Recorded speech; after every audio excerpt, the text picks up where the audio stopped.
Hello, it's layperson Lisa with the reflection on the readings for the Solemnity of our Lord Jesus Christ, King of the universe.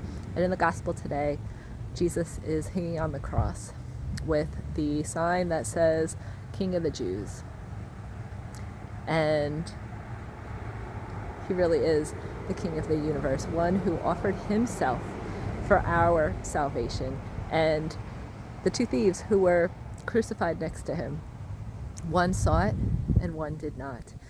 And we can be like the thief who did not see it, where we put other things above Jesus, where we can fall into the traps of society, of getting caught up on in certain things, in status, in power, in material things, material wealth, instead of letting Jesus be our King, letting Jesus guide our life instead of being swayed by the world.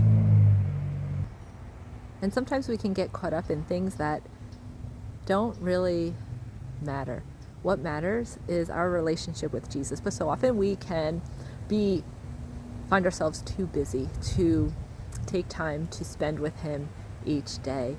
But that's really the key. That's how we allow him to be the king of our hearts, which is what he so desires to be.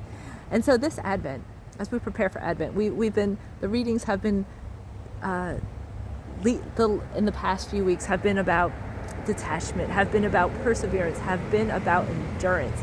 And we can only do these things with the power of Jesus behind us, with the strength of Jesus within us. And it helps sanctify us. And so as we approach Advent, which will begin next week, we're going to have a daily Advent series about the living water. And Jesus is our living water. And so often we may thirst for things of this world, make things of this world our king, instead of thirsting for Jesus, instead of thirsting of him who eternally quenches that parching soul that we have. And I hope that you join us. It'll be Deacon Dave, Dunamis Debbie, and myself, and it'll just be it's reflective of the theme is water. And what does water have to do with Advent?